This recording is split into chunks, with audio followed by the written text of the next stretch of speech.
Hi, a very good evening, students.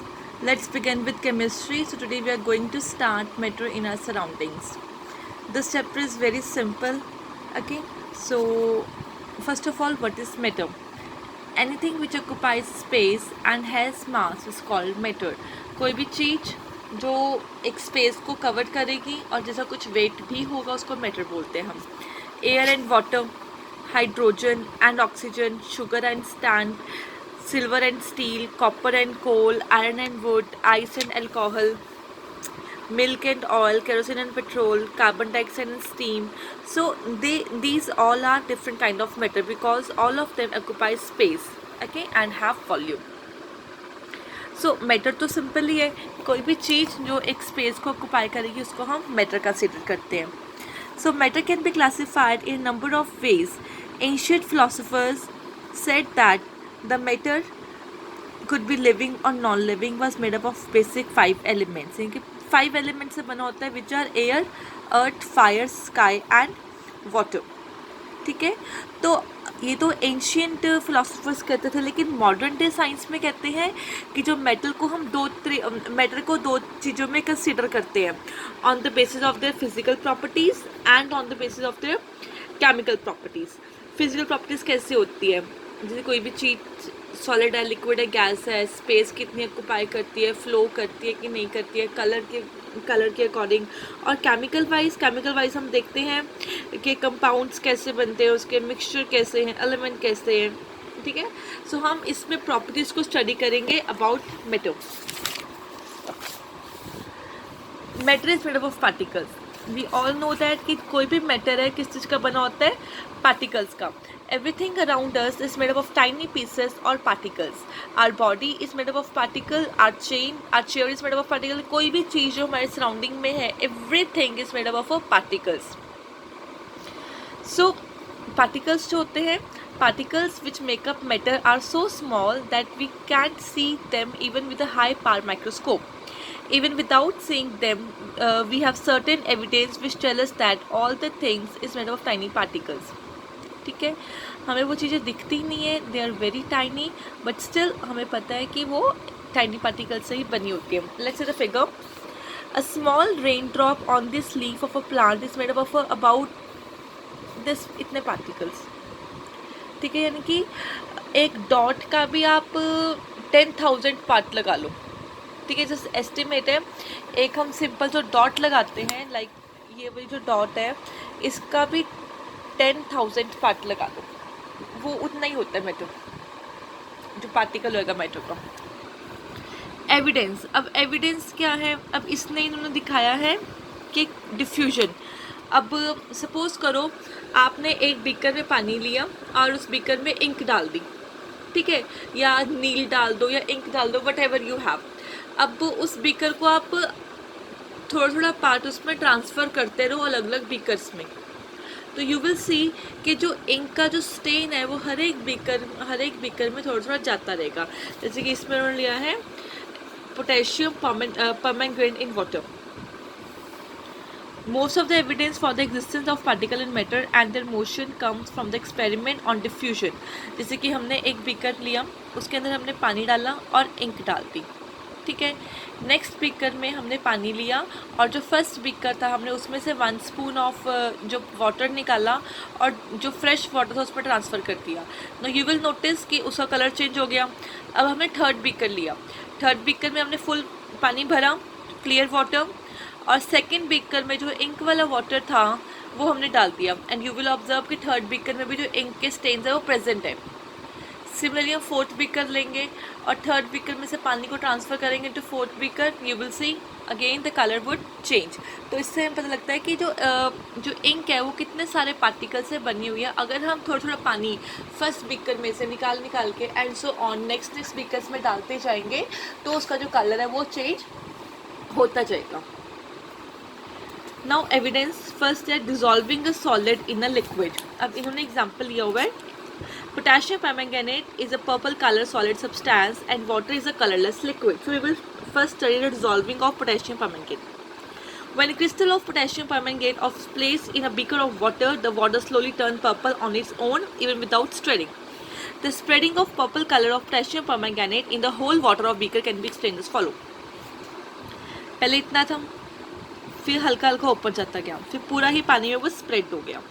ठीक है, तो इससे हमें क्या पता लगता है कि जो पार्टिकल ऑफ मैटर है वो इजीली डिसॉल्व भी हो जाते हैं। Potassium permanganate crystal and water are made of tiny particle. The particle of potassium permanganate are purple color, whereas the particle of water are colorless. When the potassium permanganate crystal is put in water, its particles separate from one another. These purple colored particles of potassium permanganate separate throughout the water, making the whole water look purple. Clear?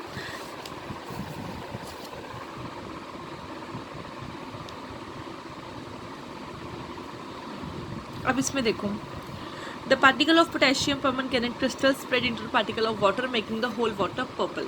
ठीक है, तो जिसके particle से spread होके पूरे water में easily वो dissolve हो गए due to its motion. Now we will now discuss the case of sugar dissolving in water. अब शुगर है, शुगर को हम स्टिर करते हैं। When sugar is added into water and stirred, it dissolves quickly. The sugar seems to disappear. When what happens to the sugar when dissolved? क्या होता है, अब पानी के अंदर कुछ स्पेस होती है, ठीक है, वाटर लिक्विड है, लिक्विड में कुछ स्पेस होएगी, तो उस स्पेस के अंदर जो शुगर के पार्टिकल्स है वो जाके डिसॉल्व हो जाएंगे। ऐसे सेम केस होता है सॉल्ट का। ठीक है, अगर हम सॉल्ट को डिसॉल्व करते हैं वाटर में, वाटर हैव स्पेस, तो वो स्पेस में जो सॉल्ट है जाके वो ओवरकम हो जाता है। Now mixing of two gases. Now air is a colorless gas. When a gas jar is empty, it is actually filled with the air. It is because since air is colorless, we can't see it in the glass. Bromine is a red-brown liquid. It forms vapor easily. Bromine vapor or bromine gas is red-brown in color, and it is heavier than air. Let us perform experiment now.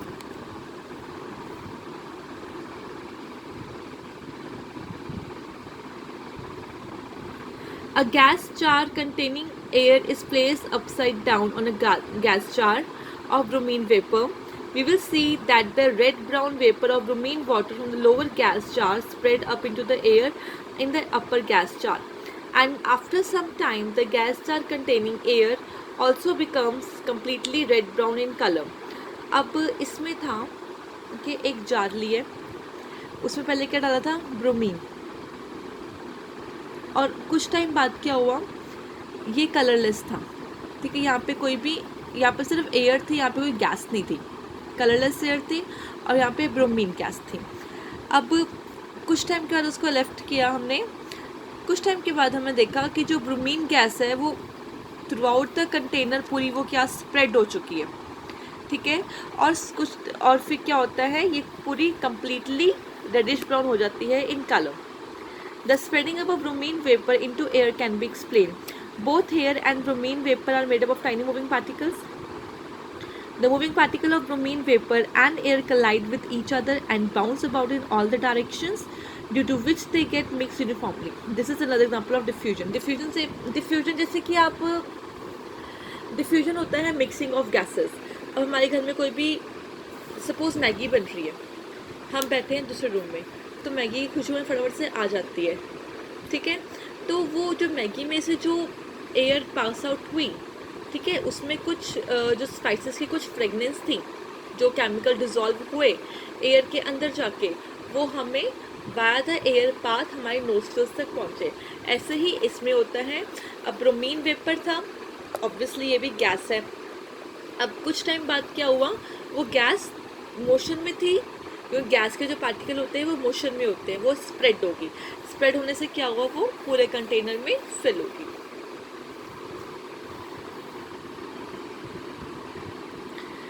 Note that though bromine vapor is heavier than air, even then it goes up and mixes with air in the upper jar because its particles are moving with high speed. क्योंकि वो gas state में है, तो gas state में जो particles होते हैं they move at very very high speed.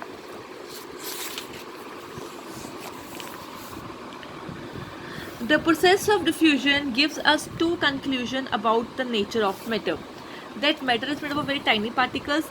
अगर वो tiny particles के ना बनने होते तो easily वो dissolve ना होते. That the particle of matter are constantly moving. ठीक है? Before we go further, we should know the meaning of terms pollen and pollen grains.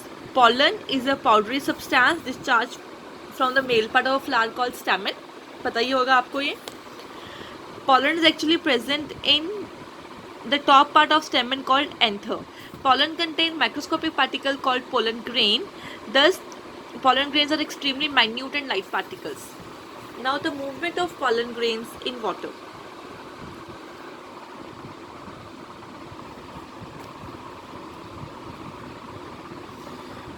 यहाँ पे देखो, ये pollen grain है, invisible moving particle of water which constantly continuously hit the pollen grain and make it move.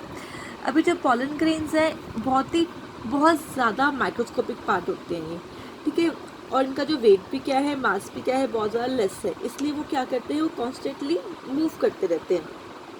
ये है आपकी Brownian motion. Brownian motion थी किसी भी गैसेस में ही ऑब्जॉर्ब होती है, ठीक है. जब कोई भी जैसे कि बीम ऑफ सनलाइट आपने कभी नोट किया होगा, जब बीम ऑफ सनलाइट एक विंडो से रूम में एंटर कर रही होती है, उस टाइम हम देखते हैं कि बहुत सारे जो डस्ट पार्टिकल्स हैं वो मूव कर रहे होते हैं, ठीक है. डस्ट पार्टिकल मोशन में होते हैं. उस मोशन को हम कौन सी मोशन बोलते हैं? Brownian motion. यहाँ पे गिवन है Brownian motion. It is observed through the microscope. ये जो पार्टिकल्स है वो कॉन्स्टेंटली जब मूव करेंगे, that motion is called as the Brownian motion.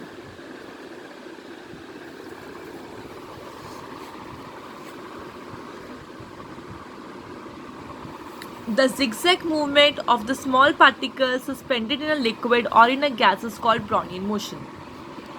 The existence of Brownian motion gives us two conclusions about the nature of matter. That matter is made up of tiny particle and the particle matter are constantly moving. ठीक है, diffusion में भी यही दो conclusion दिए थे और Brownian motion में भी यही दो कंक्लूजन्स दिए हैं. नो कैरेक्टरिस्टिक्स क्या होते हैं पार्टिकल के? फर्स्ट तो ये है कि बहुत स्मॉल होते हैं, have spaces between them, constantly moving and attract each other. अगर अट्रैक्शन नहीं होएगी पार्टिकल्स ऑफ मैटर के बीच में तो वो डिफ्यूजन नहीं कर पाएंगे. फर्स्ट है the particle of matter are very very small, जैसे कि मैंने आपको फर्स्ट टाइम बताया था. डीप पर्पल कलर था पोटेशियम परमैंगनेट का, जब हमने वाटर में डाला उसको, उसके बाद बीकर 2 में हम थोड़ा सा 10 ml लिया, कलर चेंज, फिर 10 ml लिया, इसमें से कलर चेंज, 10 ml इनके लेते रहते कलर उसका चेंज होता रहेगा, ठीक है. जब डाइल्यूट करेंगे उसको, the solution of number of lines the colour of potassium permanganate persist in the solution. इससे पता लगता है कि जो पार्टिकल ऑफ मैटर है वो काफ़ी स्मॉल होते हैं और अट्रैक्ट करते हैं और इजिली डिसॉल्व हो जाते हैं.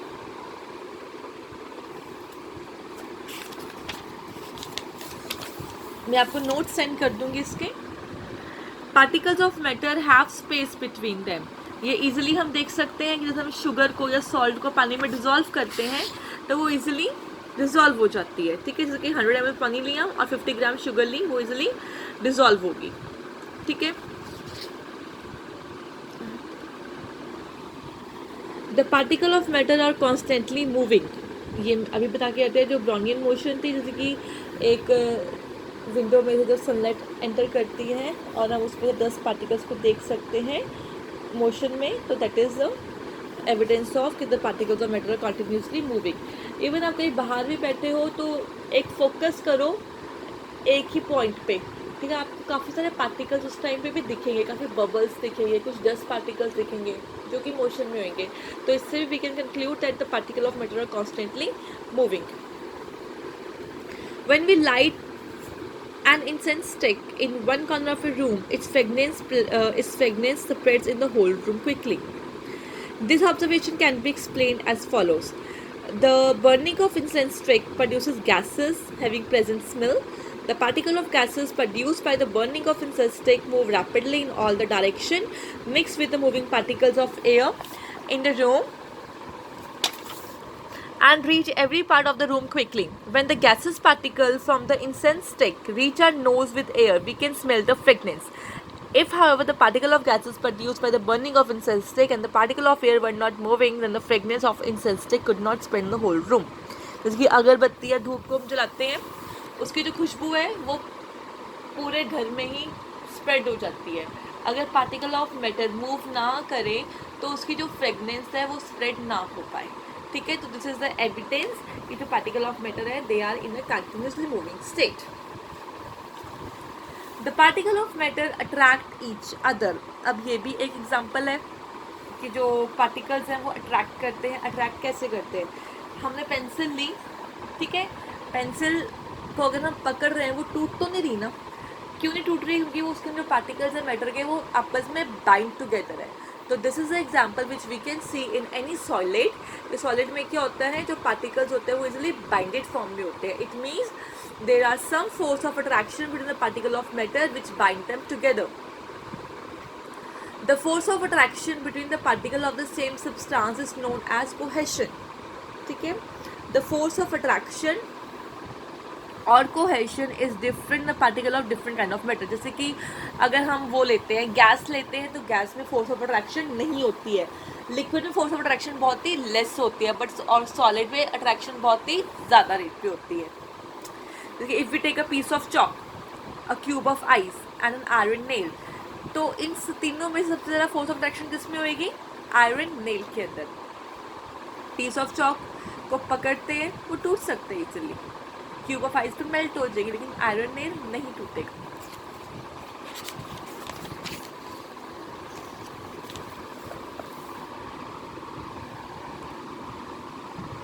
So the force of attraction is maximum in the particle of solid matter and minimum in the particle of the gaseous matter. Sample problem देखते हैं। What happen to the sugar when it dissolve in water, where does the sugar go? Obviously जब जो sugar होएगी, जो पानी के अंदर particles हैं वो क्या करेंगे? शुगर क्रिस्टल को डिजॉल्व कर लेंगे। तो इससे हमें क्या पता लगता है कि the sugar particle go to the spaces between the particle of matter and mix with them easily. The dissolution of sugar in water tellers, अगर एक टाइम पे ऐसा होता है कि शुगर डिजॉल्व होना बंद हो जाती है पानी के अंदर, तो इस टाइम पे क्या होएगा कि जो वाटर की जितनी भी स्पेस थी वो सारी की सारी फिलअप हो चुकी है and no sugar is able to dissolve in the given water. अगर हम पानी और मिक्स करते हैं कंटेनर के अंदर, तब उसमें शुगर को हम इजिली डिजॉल्व कर सकते हैं। Rigid and fluid. रिजिड मतलब कि कोई भी चीज़ जो इनफ्लेक्सिबल होती है, टफ होती है, हार्ड होती है, और फ्लूइड क्या होता है? जो इजिली फ्लो हो जाता है। अब रिजिड हम देख सकते हैं सॉलिड में एंड फ्लूइडिटी हम देख सकते हैं मिल्क में, लिक्विड, कोई भी लिक्विड है उन सब में, ठीक है। A solid is a rigid form of matter. A brick and a log of wood are two common solids. A liquid is a fluid form of matter which occupy the lower part of the container in which it is kept. A liquid doesn't fill the whole container. Doesn't fill the whole container का meaning होता है कि वो अपने container को entirely भर नहीं सकता। फॉर एग्जाम्पल कि आप अपनी वाटर बॉटल है या एक कैंपर है, हम उसको ब्रिम तक भर देते हैं और जब उसको बंद करेंगे तो पानी बाहर आएगा। लेकिन in the case of gas, gas ऐसा नहीं करती है, ठीक है। गैसेस में क्या होता है, वो अपना कंटेनर पूरा टॉप तक, ब्रिम तक भरती है। ये प्रॉपर्टीज भी आपको आगे बताती हूँ।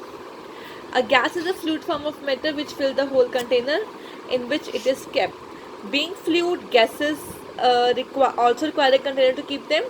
A gas doesn't have a free surface, so a gas has to be kept in a closed container. A gas will escape if kept in an open container. That is why gases are usually kept in airtight gas cylinders. For example, cooking gas like LPG is kept in a airtight metal cylinders. Liquid and gases are fluids, ठीक है. So their property of flowing easily is called fluidity. Now that's done for today, and I will send you a notes. Okay, just read that notes thoroughly. अभी chapter जो है आपका वो इसी form में जाएगा, थ्योरेटिकल फॉर्म में जाएगा, तो इसको हम ऐसी बुक से ही पढ़ेंगे, बट आप साइमल्टेनियसली नोट से भी इसको इजीली रीड करते रहना और उसमें से ट्राई टू मेक क्वेश्चंस। अभी जितना मैंने आज बताया है उसमें से आप क्वेश्चंस मेंटेन करो कॉपी के अंदर and send it to me. Till then take care and do revise this. Bye.